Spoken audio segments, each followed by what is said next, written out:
Hello, you're listening to the latest season of the COVID Inquiry podcast.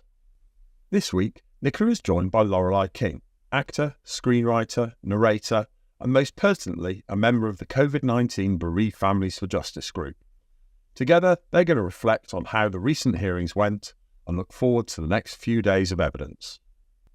Please note, some listeners may find the contents of this podcast distressing.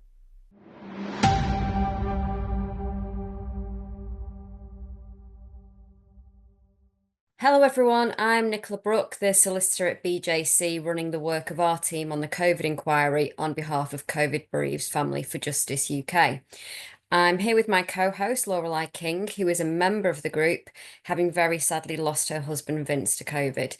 Lorelei is also a trustee of the National COVID Memorial Wall, a place where many of you have a heart painted.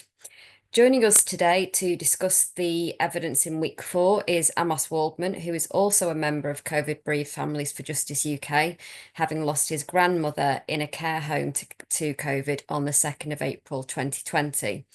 Amos is also a trustee for a care home in Manchester, which specialises in care for adults with learning and physical disabilities and autism.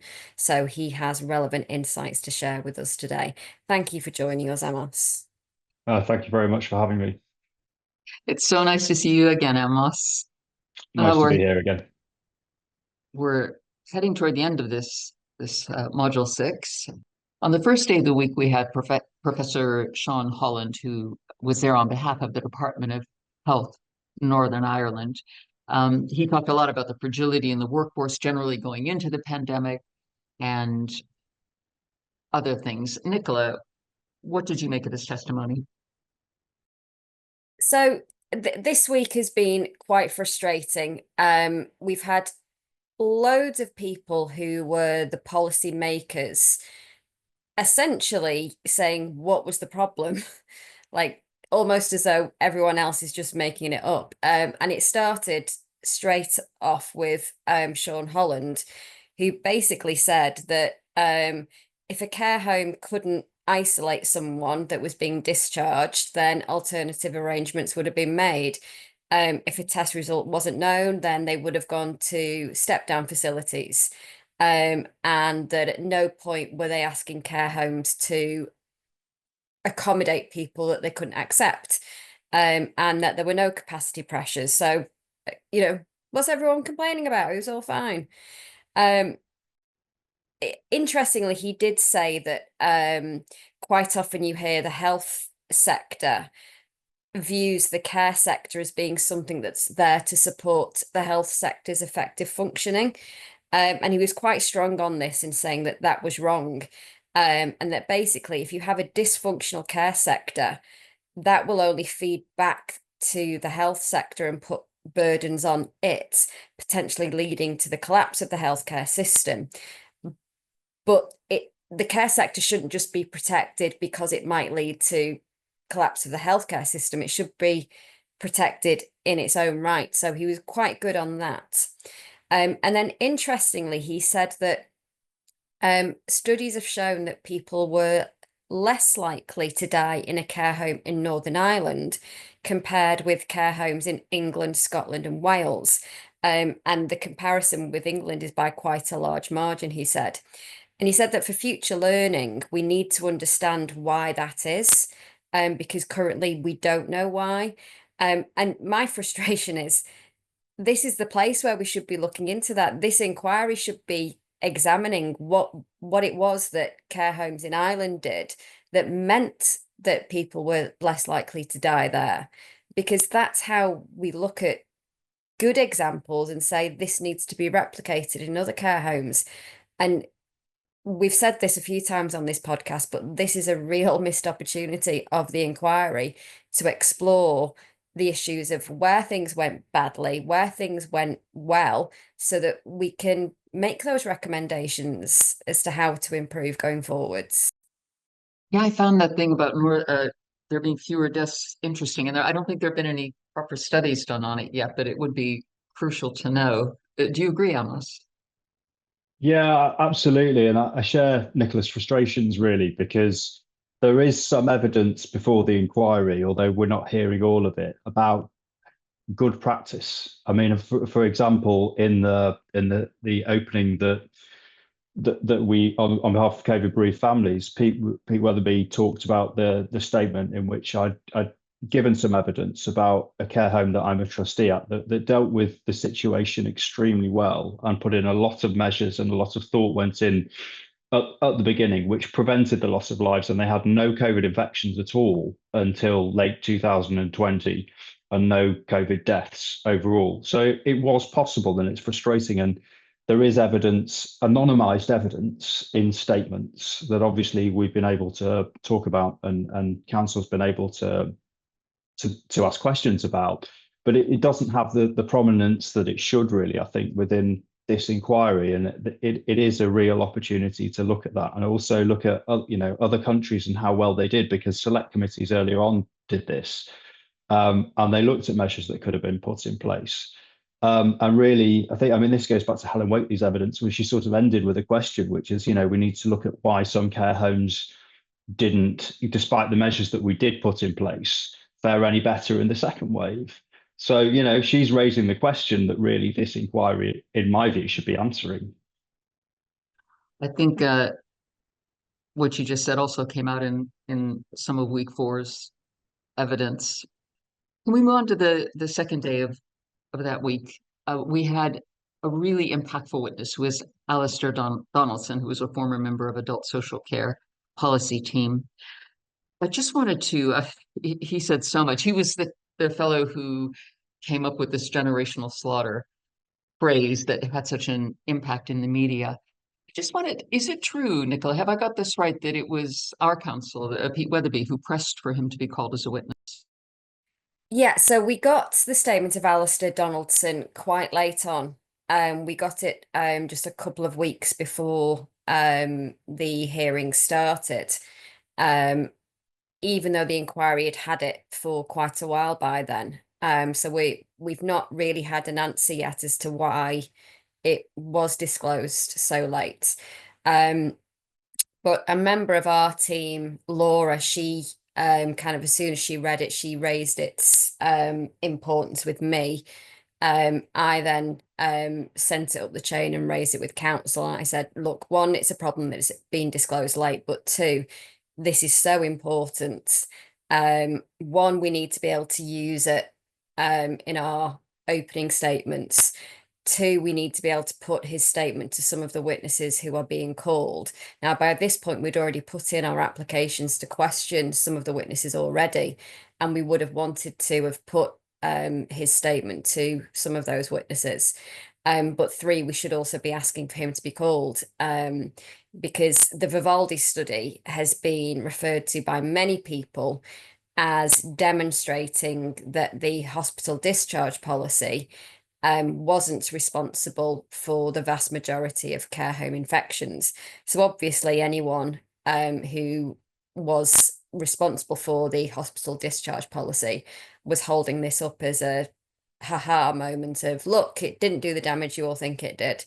And actually, he was very forthright in saying anyone relying on the Vivaldi study to assert that is completely wrong. That's not what the Vivaldi study says. And more than that, it cannot say that, because the period of time that the hospital discharge policy was in force was also the period of time when there was no testing. And that's the very reason it was so controversial. So it cannot be used to demonstrate that. So we made an urgent application to the inquiry that he should be called to give evidence. We also circulated it to other core participants to say, look, this is what we're saying. If you agree, can you please tell the inquiry that you agree? And quite a few of the CPs did write into the inquiry and say that they agreed that he should be called. And other people have used his evidence in their questioning. So yeah, very important witness, and I'm very pleased that the inquiry listened and did call him to give evidence in week 4. His testimony was kind of shock after shock. Mostly I was surprised at how badly the PHC Public Health England came out about it. What stood out for you, please, Amos? Yeah, I think I think Public Health England and the chaos, because other witnesses had been asked about the relationship between Public Health England and their frankness, them disclosing information to other people before. And we had sort of, I think it was Shallcross, wasn't it, who was sort of avoided any sort of mention. It was suggested to her that there may have been some friction between the people involved in Vivaldi and PHE, that they didn't want them to get involved. And she sort of said, well, she wasn't aware of it. And similarly, other officials had just sort of dismissed it or tried to sidestep it. But he did deal with it, and he dealt with it. And it was obvious that there was some friction, and that people within PHE didn't like what he was saying, didn't like what Vivaldi was doing. And, I think that shows, because they were still relying on Vivaldi later, and they were also relying on other dubious PHE papers, one of which you'll know I've spoken about in a previous podcast, which is a particular bugbear of mine, the one that talks about 1.6% of discharges being problematic. So it was really important evidence, and the comments that he'd made, I thought he came across very, very credibly, actually, quite measured. In some respects, he was explaining some of the comments that at first blush could seem sensationalizing almost, but he wasn't. And, they were accurate, and things like generational slaughter really rang true when you were looking at, as he said, 27,000 excess deaths in the first wave, as we know, at a time when there was zero testing. And for whatever, the PHE, the likes of Jenny Harris and Susan Hopkins, who were saying late, that the discharges had minimal impact, and we looked at data later on, they couldn't look back at a time when there was no testing really, and there was no way to do that, and they were sort of using conjecture, because people were discharged in that first wave essentially just it was into the dark, wasn't it? No one knew how many people were discharged. There's no real record of people who were discharged. And as Donaldson said, really, it's not necessarily all about the numbers either. It's whether they contributed to those excess deaths. Yeah, when he was asked by our counsel, I think by Kate Stone, about that, and I found him very plausible, like you, Amos, and I found him incredibly fair and kind of balanced in what he said, and very diplomatic. But when she asked him about this phrase, generational slaughter, he said he couldn't think of any better way to describe those 27,000 deaths. And he said he had been asked to put his statement in his own words, and that his personal belief, he said, I found this interesting, was that the discharge policy did cause deaths, maybe more than suggested by Vivaldi, I don't know. And when asked why, he said because of, Occam's razor, the simplest answer is probably the right one. But mostly I was just kind of shocked by it. But he described really well arriving in chaos, and how hundreds of people had been parachuted in, was a phrase he used, who didn't know the area that they were assigned to. And he really gave a sense of that kind of chaos. And he also gave a sense of the kind of obstruction from everything, from having to crash meetings to data, and people not being willing to share data. He talked about information hoarding. What do you think, Nicola? I think he obviously talks about chaos, but it's this systemic approach by PHE to shut people out, to lock down information. It's really quite shocking. And we can see that there were attempts to undermine his credibility when questions were put to Laura Shallcross and to Helen Whately, because Laura Shallcross just kind of sidestepped any issues with PHE and kind of said, we maybe felt like we were treading on toes. And Helen Whately had no idea that data was being withheld from her. And he explained both of those things really well, in that he was receiving phone calls from people basically telling him to stop his work.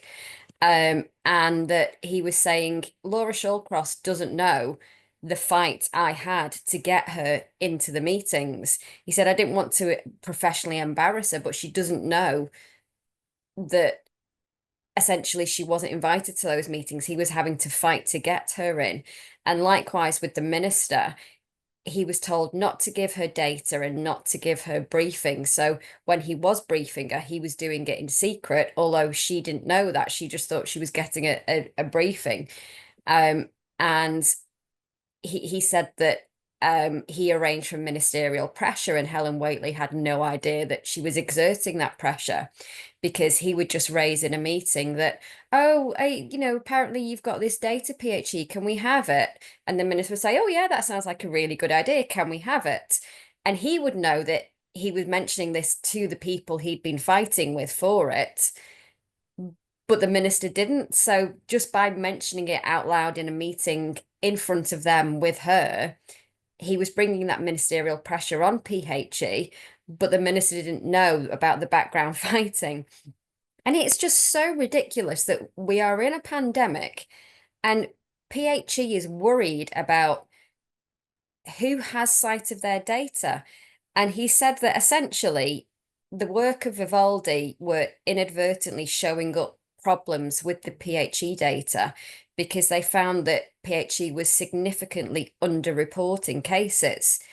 And rather than PHE saying, it's brilliant that you've identified this, they're trying to shut it down, which is just absolutely appalling.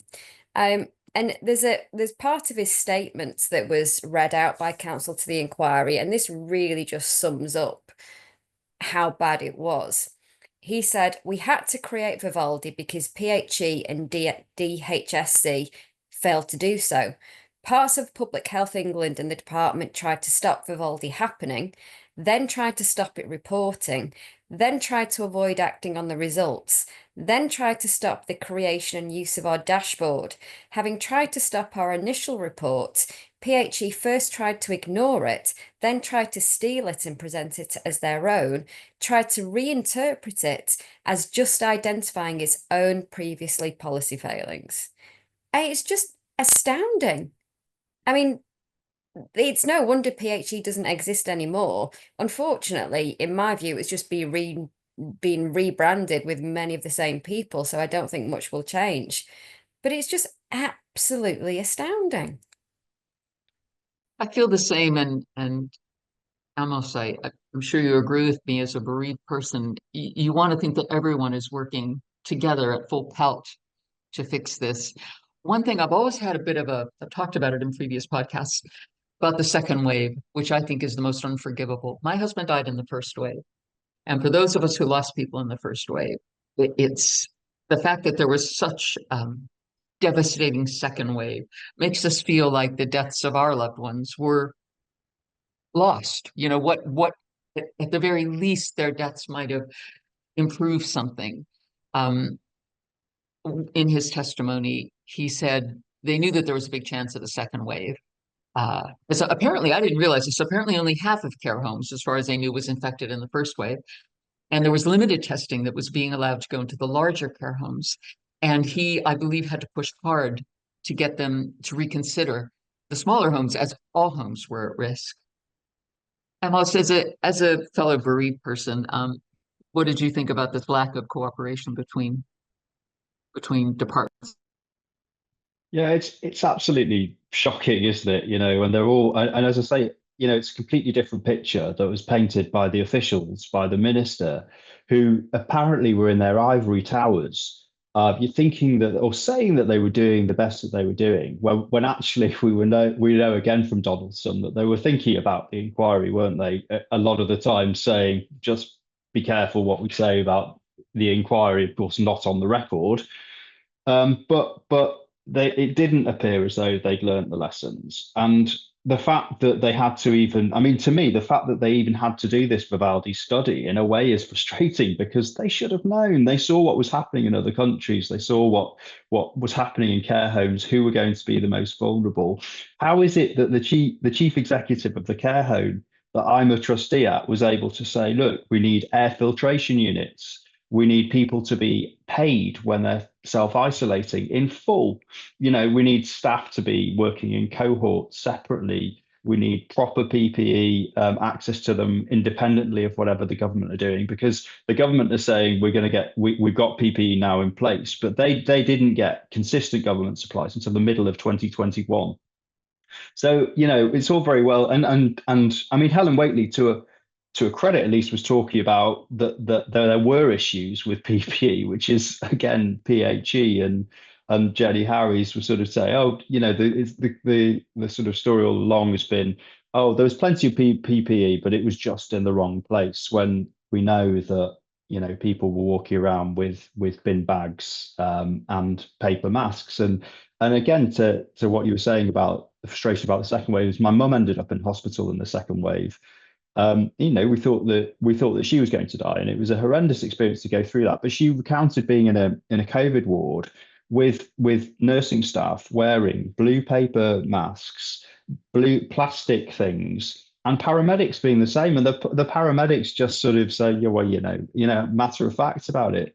And this, again, moving on to what Kathy Williams will say later, I'm sure, but they were just so unprotected, weren't they? These staff in social care or the NHS, wherever, were just sent in without any protection to deal with this, like soldiers without any weapons.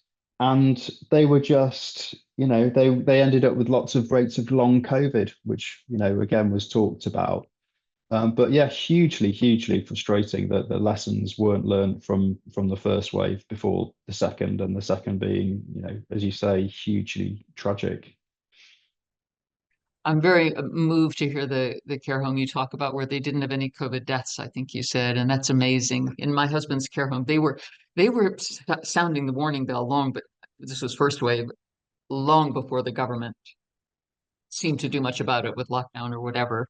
They had little equipment. Unfortunately, it wasn't as successful. They lost a third of their residents to COVID. I'm so but it sorry. was it kind of, I don't know, I find it kind of encouraging to know that there were homes that managed, but off their own bat, with little help, to preserve life. And yeah, I think that's great. One thing he said that kind of struck me, actually, he said, he made the point, because they talk about the small number of infections, I can't remember what it was, that may have come into care homes from discharge. He said a small number of infections doesn't mean a small number of deaths, excess deaths from it. And I thought, oh, of course, we have no way of knowing. Did you have any further thoughts about this witness, Nicola? I think he was just refreshingly honest. And I think when you read his statement, I think a few people may have tried to paint him as though he, almost like an embittered ex-worker who has an axe to grind. And he absolutely is not that. I mean, he's not quite a whistleblower, but he's someone who noticed things were wrong and has spoken out about it. I mean, there was one part where he said he was told he wasn't allowed to share any data. So he just kind of said, well, I took advantage of the fact that I had the login details and just shared it as widely as I could. And I just thought, yes, like, where would we be but for people like him who, I don't know, might have got into trouble for some of the things he did, but how dare they have this data and try to keep it locked down? How dare they? Amos mentioned the thing about how, or somebody mentioned about how they were very aware of the COVID inquiry. It might have been you, Nicola. And I thought he was incredibly diplomatic in letting them off the hook about that. But it seems strange to us now in the inquiry to know that they were already projecting ahead. What is it? What their image was going to be? I found that kind of, I don't know, unsettling. He was followed by Jean Freeman, who was the former cabinet secretary for Health and Sport Scotland. All I'm going to say about her is I was kind of very agitated watching her testimony, because she was agitated. She had the nerviest kind of delivery. And Nicola, what struck you about her testimony? So I think this is the 6th time she's given evidence in the inquiry. And this time she seemed quite different, or certainly she seemed different to how she'd been in previous modules. She seemed far more defensive and agitated, and would occasionally just give one-word answers, which is very unusual in this inquiry. But just very much she seemed to be in back covering mode. And she seemed to constantly be looking for the attack in the words, and would use every answer as a way of trying to defend herself. Now, interestingly, the inquiry has got hold of some podcasts that she appeared on, and she seems to have made quite a number of admissions or concessions in that podcast. So one of the things she said on that was that they had failed in their understanding of the social care sector, and that meant that they didn't respond quickly enough. Now, when this was put to her, she just gave a completely different answer and said that their only failing was in their assumption that the care home sector would understand its duties in relation to infection prevention and control. So what started out as her failure or a failure of her government has been twisted so that actually it's a failure of the care home workers. And I thought that was absolutely appalling, and just showed what may have been an admission on the podcast was turned into something else in the inquiry, and just showed absolutely no insight whatsoever. That enraged me, as sometimes other testimony has as well, because she says this: we assumed that they were taking and effectively blaming it on the care homes. And all this time, I mean, this is old ground, but I'm trotting it again, all this time with inadequate PPE, with inadequate testing, without the facilities to isolate, the burden that they put on care homes. Did you have some thoughts on that, Amos? Yeah, I mean, it is infuriating again, that knowing how hard the staff at the care home that I'm a trustee at work. I mean, obviously, it's a slight contrast and a real sadness for me, because the care home that my grandma wasn't in the same position as the one that I'm a trustee for. So there's that awful dichotomy yeah, to vilify care workers when they were working, as hard as they can with confusing, constantly changing guidance. And insufficient measures to protect themselves and protect the people that they're with is really low, I think. And really, there's just no excuse for it at all. Yeah, that was one of the things that struck me at one point when we talked about the guidance, and she very defensively said, "Oh, it was well trailed," which I don't know. I think we've heard evidence that that's not exactly the case. The other annoying thing that she said was when they were talking about the March discharge policy, she said no one identified it as a particular risk, which is just staggering. And then she went on to say that care homes were perfectly clear that they had the right to refuse to accept transfer. And that the discharge policy, it's not new. We do this every winter when the healthcare sector comes under pressure. Once again, someone pretending as though the care homes were absolutely fine. No one was put under any pressure to accept. And if they didn't accept, then somewhere else would be found for them. And we know that's not true. And then she manages to bring in Dr. McCaskill of Scottish Care. She was asked, did you ask for any impact assessments to be carried out? Because if you have a policy, you're supposed to have an impact assessment. And she said, no, we rested on Dr. McCaskill's relationship with his members, and they would have raised any issues. No, you are responsible for the policy. You're deciding this is what you're going to do. You have to do a risk assessment to see what will be the consequences of your policy, not put it out and see what problems might get raised with it. It's just, again, putting the blame on other people, and it's infuriating. Yeah, after cutting their legs off and telling them to run. Yeah. On the third day, we had Professor Shubi Banerjee, who's an expert in dementia. And I was particularly interested in his testimony. I'm a charity ambassador for Dementia UK, and I really wanted to hear what he had to say. I know that there is evidence from Hilda Heo, who's the head of Dementia UK. I believe she wasn't called as a witness, but I found his testimony fascinating. Amos, I'll come to you. Did you hear some of his testimony?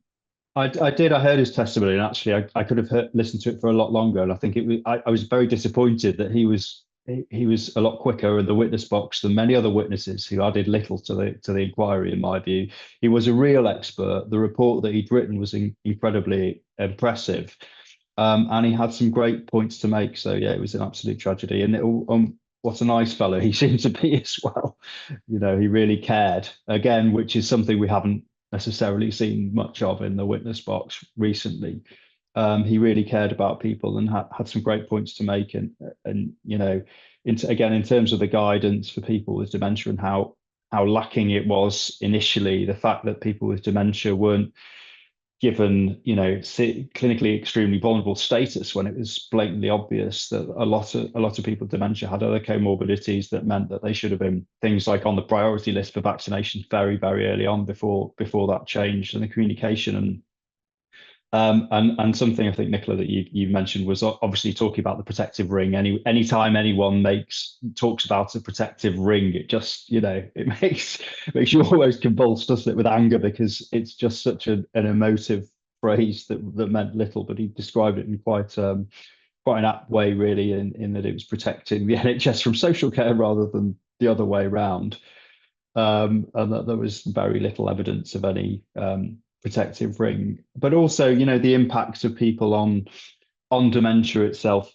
you know, of the pandemic, but also the point that, and this is I've seen this through other work that I do, is that the impact that COVID has had on people with dementia, because I've had a lot of experience of it advancing dementia that's pre-existing, or people suddenly, you know, people who've been in hospital for long periods of time, sometimes on ventilators, or receive treatment as an inpatient for a number of weeks, then come out, decline, and develop dementia. And it's obviously a contributing factor, which he did allude to in his evidence. But of course, the impacts of things like visiting and the impacts on cognitive and functional abilities, the decline because people aren't getting out and moving and being stimulated and seeing family and friends in the way that they ordinarily do, is, you know, that was really, really sad to hear as well.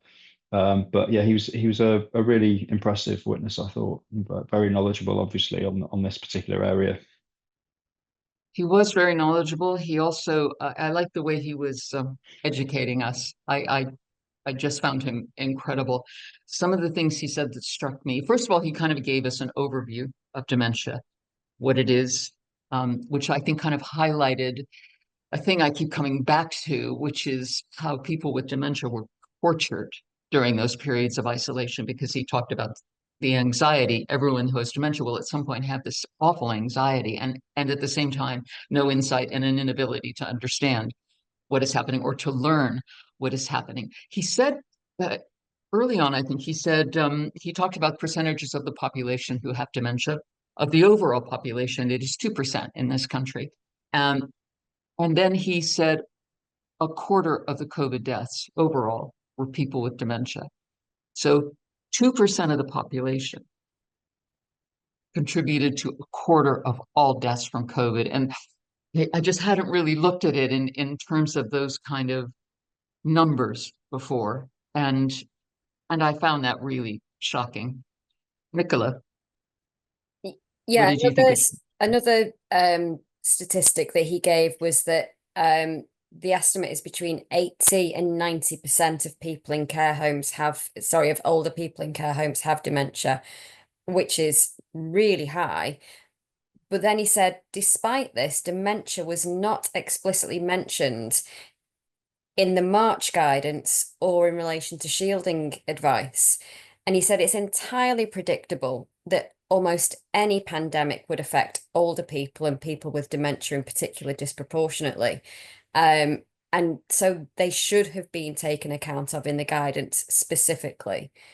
And he also talked about how he said it's very clear that worse care was provided by the NHS to care homes than to acute hospitals. That there was a prioritisation of acute hospitals over care homes. And he included within that the sending back of hospital patients to care homes without testing, some of whom were positive, some of whom obviously seeded the infection. And as you mentioned, Amos, he talked about how people refer to this ring of steel that was put around care homes, but he said there's no evidence of it. And this was quite sinister. He said it makes you wonder if its aim was to protect the NHS from people in social care rather than protect the people in social care from COVID. And that sounded, he posed it as a question, but it does make you think whether that was the aim. He kept beating the drum again and again, and I'm so glad about a lot of this comes out of the general systemic neglect and deprioritization of social care. This is an ongoing thing. He talked a lot about biases, and he said in the healthcare industry, as well as in the general population, there is a bias against older people. And he said, unfortunately, those kind of biases will enter into clinical decision making and policy, because as he put it, you make these decisions based on your internal compass. And if that's how your mindset is, you won't make them a priority. And I hope people were listening, as I said, the way he kept on about the importance of this.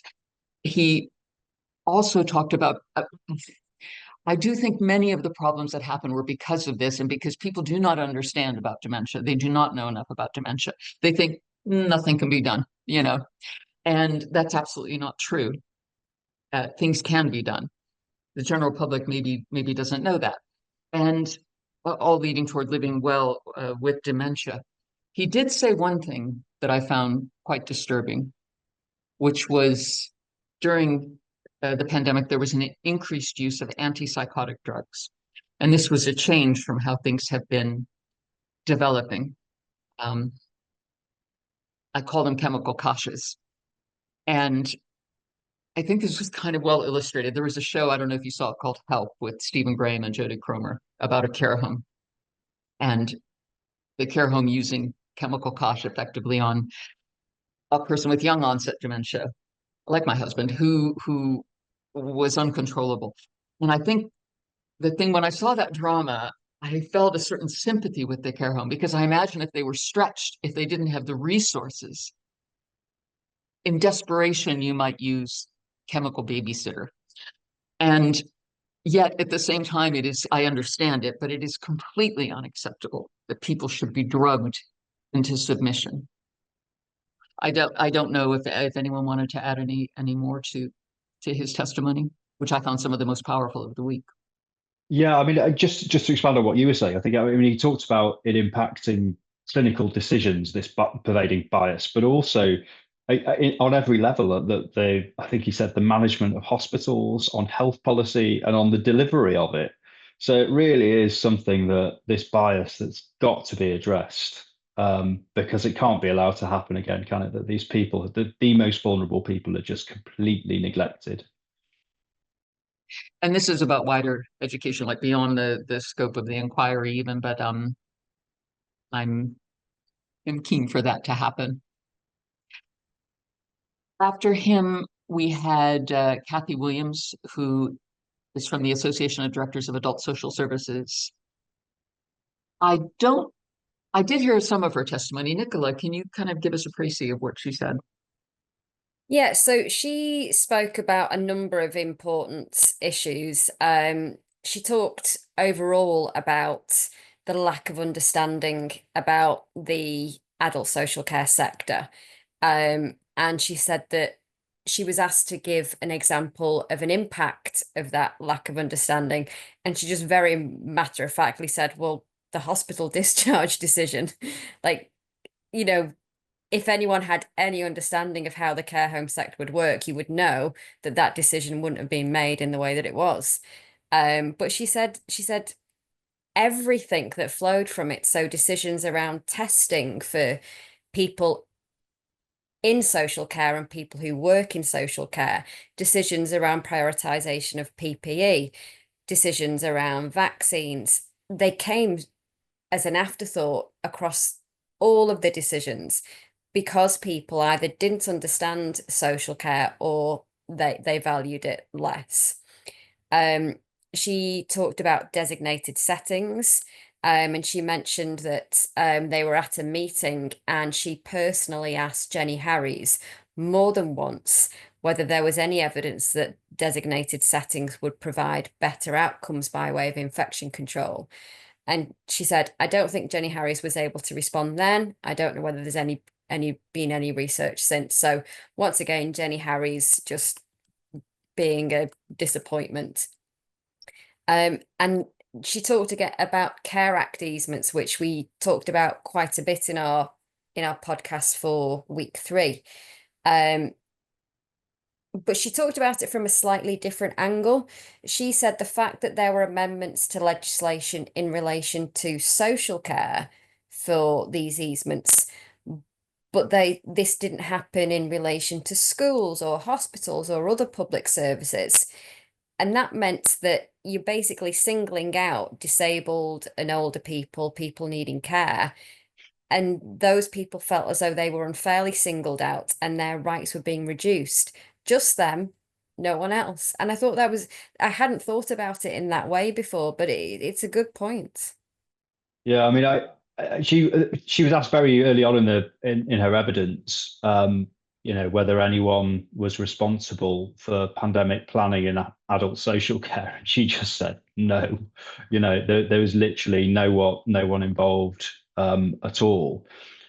She talked about the NHS being the primary focus. And an example of that she used really was the press conferences in the pandemic. There was only one at the very beginning when social care was even mentioned. And then after that, it was just protect the NHS, save lives, with no reference at all. And again, spoke about the vilification of care staff who were doing their best in very difficult circumstances, and the fact that they were, rendered more liable to long COVID. So I thought she was a good witness, really. She seemed quite, alive to the issues. She was quite realistic. And actually, again, she sort of started her evidence by sort of acknowledging the distress that had been caused to so many, particularly bereaved family members during the pandemic. She was also asked, I think, if they had been consulted before the guidance in March was issued, and 25 minutes. 25 minutes, I think she said they had when they received the discharge policy to look through it, and then there was a very quick meeting after that. It was just ridiculous. I do find that just all this like expertise and everything kind of squandered and wasted. Then on the last day, we had testimony from Sir Michael McBride, the Chief Medical Officer for Northern Ireland, and Robin Swan, who was the former Minister of Health for Northern Ireland. I'm going to hand this over to you, Nicola. I was not able to hear their testimony. Thanks. So again, I think this is the 5th or 6th time that they have each given evidence. And what a double act they are. They just back each other up to the hilt, sometimes use the exact same phraseology, and a real contrast to Eddie Lynch, who is the Older People's Commissioner for Northern Ireland. He gave evidence on Wednesday. So first of all, we had Professor Sir Michael McBride, who is the Chief Medical Officer for Northern Ireland. And again, we've got this issue of there's nothing wrong with the discharge policy. Care homes didn't have to accept anyone if they didn't want to. But he and Robin Swan kept willfully misunderstanding the question, I think, because he just kept saying it's a clinical decision. Yes, whether they're discharged, he kept saying, but if they're medically fit to be discharged, they should be discharged. That's not the problem. The problem is, where do they go? And if they're going into a care home, what is in place to keep all the other residents and staff safe? Because we don't know if they've got COVID. So, but all he would talk about was it's a clinical assessment. They're medically fit. He wouldn't engage with the other part of the equation. And unfortunately, counsel to the inquiry wasn't able to pin either of them down on it and really drill into them. So that was really frustrating. When he was asked about the guidance, he was like, yeah, okay, we maybe could have consulted more widely, but the imperative was to get the guidance out as quickly as possible. That's what was needed. But this ignores the failures to prepare, because we all saw what was happening in February in Italy and Spain. So that's the point at which they should have started thinking, what are we going to do when this hits us? And actually, Eddie Lynch was interesting on this. He talked about how a member of his team attended a meeting, and they said that there was this air of unreality, and the chief medical officer were basically saying that won't happen here. And I think that's the real truth. That's why there was this failure to prepare and this failure to think about what guidance would be needed. And again, it's this issue of failing to prepare and then backpedaling and saying, well, we couldn't have tested people when they were discharged from hospital because we didn't have the tests. But that's the whole point. You didn't have the tests, so you couldn't know they were safe. So what did you have in place to keep them safe? And apparently the only thing that was keeping people safe was the ability that the care homes apparently had to say no. And we all know from other accounts that didn't happen, because they felt under pressure to take people in, with ambulances literally coming in the thick of the night and dropping people off. And then, like the Vivaldi review, that in Northern Ireland, they had the Herity review, which was looking at discharges and outbreaks in November 2020. And basically saying that the outbreaks didn't correlate with the discharge policy, but it was more about when community prevalence went up, it also went up in the care homes. So basically saying that it was the care workers who were bringing it into the care homes rather than the hospital discharges. And Peter Wilcock Casey questioned him. And this was an absolutely brilliant piece of advocacy by Mr. Wilcock. He basically said that the report states that 5 out of 465 people tested positive, meaning that 460 people did not test positive. That implies that they were tested and tested negative. But that's not what happened. They weren't tested. Now, that is misleading at best, downright dishonest, if you ask me. And McBride said, oh, I accept that there were limitations of the study, i.e. not testing. But Peter Wilcock said, is there any reason why you did not bring this specific flaw to the inquiry when you made the statement? And he said, I answered the questions I was asked by the inquiry. I didn't design the study.